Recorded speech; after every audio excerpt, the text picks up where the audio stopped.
There was no evidence that Mr. Noriega was involved in drugs, no hard evidence until we indicted him. Does the NSA collect any type of data at all on millions or hundreds of millions of Americans? No, sir. It does not. Not wittingly. Have we ever tried to meddle in other countries' elections? Oh, probably, but it was for the good of the system. Oh, we don't mess around other people's elections, Jim? Hello, and welcome to another episode of the Rackets podcast. I'm your host, Brian Sadie. This podcast focuses on the many definitions of the word racket. There's obviously a heavy focus on organized crime, such as, the mafia and drug cartels. But this podcast also focuses on white-collar racketeers, such as corporate criminals, crony capitalists, and corrupt government officials, etc. And this particular episode is going to focus entirely on the resignation of Scott Pruitt, the former administrator of the EPA. And to begin, he wrote a pretty interesting resignation letter. Obviously, it's addressed to Donald Trump. It was very clear that he felt that he was the victim in this scenario. And I'm just going to read a small snippet of that resignation letter. It is extremely difficult for me to cease serving you in this role, first because I count it as a blessing to be serving you in any capacity, but also because of the transformative work that is occurring. However, the unrelenting attacks on me personally, my family, are unprecedented and have taken a sizable toll on all of us. So what I'm going to try to demonstrate in this podcast is that it was entirely with cause that he was pushed out of office. Again, he can try to present himself as a victim, but that was absolutely not the case. And to give you a good indicator of, a little bit of his character and his career, I'd like to point you to a very good piece by the New York Times that's titled Scott Pruitt Before the EPA, Fancy Homes, a Shell Company, and Friends with Money. In this piece, it gives very strong evidence of a quid pro quo relationship between him and a telecom lobbyist. Again, it's not definitive proof, but it's pretty darn damaging. So just to kind of sum it up, back when he was a state senator in Oklahoma, he purchased a really fancy home from a telecom lobbyist right by the state capitol, literally walking distance from the state capitol. But didn't purchase the home in his own name. It was purchased under a shell corporation that was also owned by his business partner, Kenneth Wagner. Now, Wagner is now a senior advisor with the EPA. And the really suspicious part about this sale was the fact that it was purchased at roughly a $100,000 discount. And the thing is, Pruitt, he also voted on the side of that particular telecom company on a couple of key issues. So again, it's not definitive proof, but it's very suspicious. So again, Pruitt, he moves up the ranks. He eventually becomes the Oklahoma Attorney General. And again, he's voted into office by people who consider themselves fiscal conservatives and people who strongly oppose overregulation. So he delivers on one of those promises. He is absolutely a very strong deregulator, but he's just horrible as far as the expenses and the budgets that he has to work with. His time as Oklahoma Attorney General, the budget increased by $27 million higher than his predecessor. But to get back to the idea of deregulation, there's really no other way to say it, but it's pretty clear that you could look at him as a puppet for big industry. And during his time as the Attorney General, he actually sued the EPA several times, essentially working on behalf of these major companies. And again, that's part of the crazy part. He is who is appointed to lead the EPA. Now, some people, you can view it a number of ways. Most conservatives, they view that as a good thing because, again, they view that a lot of the regulations by the EPA as onerous and overly burdensome. It's sort of part of that drain the swamp mantra that got Trump elected into office. So just to recap, now that he's resigned, there's several investigations that were ongoing while he was in office, and they're going to continue. In fact, there are actually 13 different investigations being conducted by the Inspector General of the EPA. And again, the guy committed a number of ethical violations. Some of them are just bizarre, some of them are selfish, some of them are really severe. And I just kind of want to go through the different types of scenarios. And I'll start out with the more minor ones. In one case, he had a staffer call the Trump International Hotel in D.C. to try to purchase a used mattress from the hotel. On other occasions, he forced his staffers to go purchase his favorite type of lotion, which is apparently a rare type that they had to go to specific locations to get. They were supposed to pick up his dry cleaning, arrange personal travel for him and his family, even go house hunting for him. Again, in the business world, this is, most people consider that pretty normal. But again, for a government official, you're not allowed to use the staff for your personal errands. That's a very clear ethical violation. But to be fair, I imagine several government officials commit these types of violations. And that is, I think, in part how Pruitt can justify in his own mind this belief that he was pushed out of office and persecuted by the media. But when you look at the full list of his ethical violations, it's very clear that this was 100% justified. And it actually reminds me of an analogy that I heard from a college football analyst named Bud Elliott. And he's talking about, he's referring to the bribes that many of the big college football programs pay to high school players so that they'll come to their program. It's kind of one of the open secrets of college sports. And all of the big programs do it to some degree. So he gives the analogy of speeding on the highway. Most people speed on the highway, but there's a difference between doing 10 miles over the limit in the right lane or somebody who's flying down the highway going 110 miles an hour in the left lane. So as far as this metaphor is concerned, Pruitt was certainly going 110 miles an hour in the left lane. The first thing I would point to is a lot of the extravagant spending. It was very clear that he had this strong sense of entitlement with this position. And one of the examples involves spending over $2,700 on what they call tactical pants and tactical polos. I mean, I'm not exactly sure how tactical those articles of clothing are. There was also $1,500 spent on 12 different fountain pens. He also had $43,000 allocated to build a soundproof phone booth in his office. So again, it's not only wasteful and selfish. The Government Accountability Office concluded that this was actually illegal. He also was looking to get some really expensive furniture in his office, 2 desks, one of them bulletproof, for a grand total of $70,000. Kind of off the subject, I mentioned in a prior podcast about some similar scandals. One of them involved Ben Carson. Another one involved a West Virginia Supreme Court justice. And that particular instance will probably land that Supreme Court justice in jail for a long time. And again, the outlandish spending, it's not just that. For one thing, he always insisted upon first-class flights. When he was pressed on the issue, some of the email correspondence shows that his justification was to avoid, quote-unquote, lashing out from other passengers. He also pushed for big pay increases for his top staffers. I mean, they were so high that the Trump administration actually refused to comply with those increases.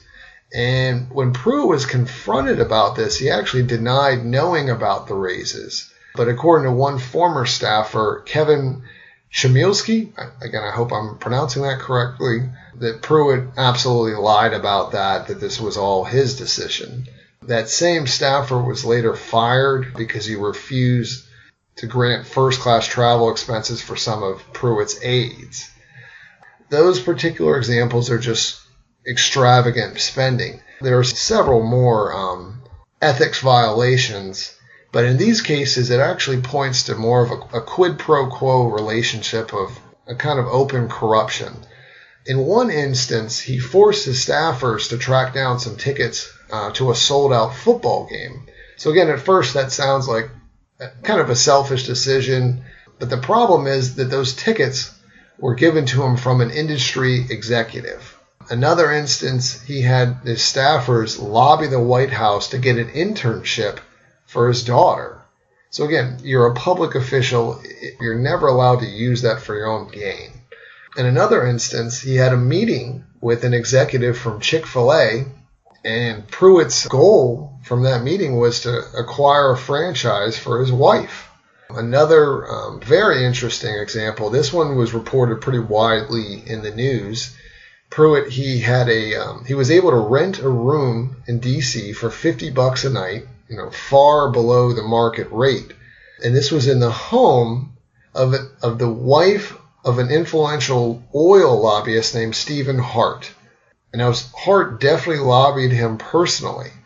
Now, Pruitt denied that there was any sort of lobbying. He claimed that their meetings and their correspondence wasn't actually lobbying. But the email trail shows that Hart gave specific recommendations to him as far as how. So again, that is actual lobbying. And a much bigger example has to do with a $100,000 trip to go to Morocco. This trip was arranged by a friend of his who's also a lobbyist. His name's Richard Smotkin. I believe that's pronounced correctly. Smotkin was an actual liaison of sorts formed for the entire trip. Pruitt claimed that this was to negotiate a free trade agreement, but really he was there essentially promoting U.S. natural gas. And after that trip was over, Smotkin, he landed a $40,000 a month lobbying contract for the Moroccan government, and now he's now a registered foreign agent. He had another similar trip. It was a total of $120,000. This trip was to Italy. And again, he tried to give a sort of a business pretense to the trip, but the majority of the time was spent on, vacation type destinations. For example, he got a private tour of the Vatican. Now, to be fair, Pruitt's predecessor at the EPA took a similar trip to Italy. That one was for $71,000. Again, corruption and wasteful spending is 100% a bipartisan issue. The real red flag with this trip is, again, that there's always these third parties who are involved, and the trip was arranged by Leonard Leo of the Federalist Society. So again, he's had several of these types of ethical violations that then go into sort of the quid pro quo area there. Then there's even worse ethical violations. For one, there's actually a story that he reimbursed himself $65,000 from his campaign money when he was running for Attorney General. Again, that's just come out recently. Again, that doesn't have to do with his time at the EPA, but that is there's potential criminal penalties associated with that. There are other potential criminal violations. In particular, a CNN investigation pointed to the fact that Pruitt had a secret calendar, and the point was to hide potentially embarrassing meetings from the public. Generally, that had to do with meeting with lobbyists or industry leaders. That actually is a criminal offense. You can't destroy a public record in that manner. And one of the people that he met with that the record was destroyed was Cardinal George Pell. And if that name's familiar, he's a Vatican official who was recently accused of a number of sexual offenses. Pruitt also fired a senior scheduler on his staff who was hesitant about deleting these meetings from the schedule report. So, all in all, Pruitt, he's gone. But again, there's basically a new fox guarding the hen house. His name's Andrew Wheeler. He's a former coal industry lobbyist. So the good news is that, yes, with enough media attention and enough whistleblowers coming forward, a corrupt government official was pushed out of office. My one concern is that essentially that the public and the media will sort of turn their mind off and look the other way at any potential corruption at the EPA.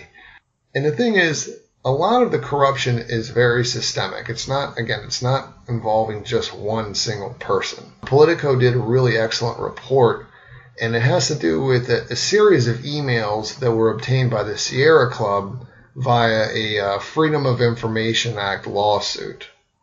And what the emails show is that a lobbyist for the oil industry contacted the Utah Governor Gary Herbert to lobby about different air quality regulations.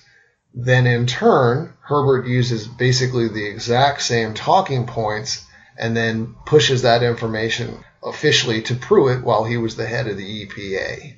So again, there's really just this cycle of numerous government officials who are essentially just working as conduits for big industry.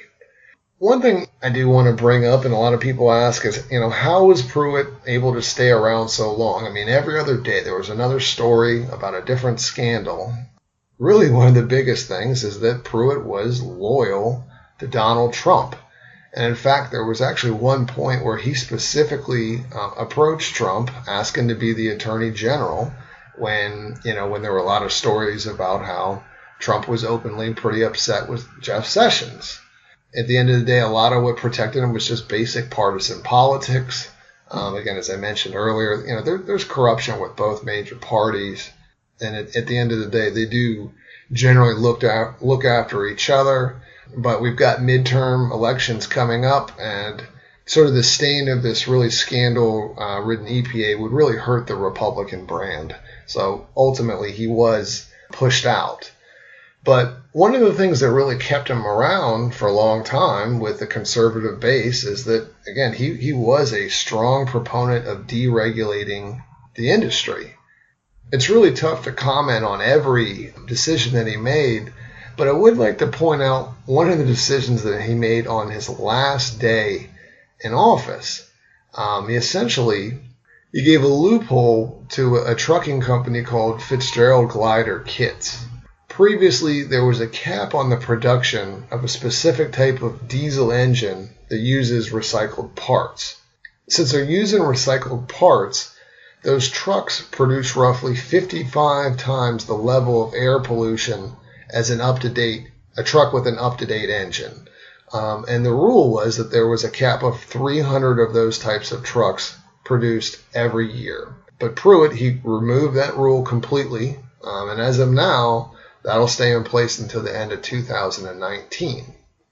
And the one thing I do want to point out, again, a lot of conservatives, they strongly support any type of deregulation, but in some cases, these deregulation decisions are kind of have a crony capitalist feel. And what I'm pointing to is the fact that UPS and Volvo were really the biggest opponents of that decision. And their point is that they've had to spend a tremendous amount of money in order to invest in the infrastructure to develop their vehicles to be compliant with the Clean Air Act.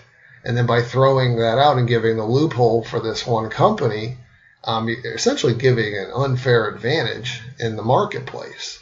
That's something to chew over as well. But again, I do want to point out that corruption is a bipartisan issue. And since this was a single issue podcast, I'm going to wrap it up around here. Stay tuned. I've got some really interesting guests coming up on the next couple episodes. So subscribe. If you enjoy this podcast, I would really appreciate it if you give it a 5-star rating and share it with your friends. Obviously, I've got these different stories linked in the show notes on my website. There's also a ton of other news on that site as well. But yeah, if you want to support the podcast, really the best way to do that is to go out and grab a copy of my 3-book series, Rackets. It's on the legalization of drugs and gambling and the decriminalization of prostitution. And again, I'd just like to thank everybody for listening and have a great day. It's a big club, and you ain't in it. I am concerned that the size of some of these institutions becomes so large that it does become difficult for us to prosecute. You can have a license. Price is $250,000, plus a monthly payment of 5% of the gross, of all 4 hotels in the store. Corleone.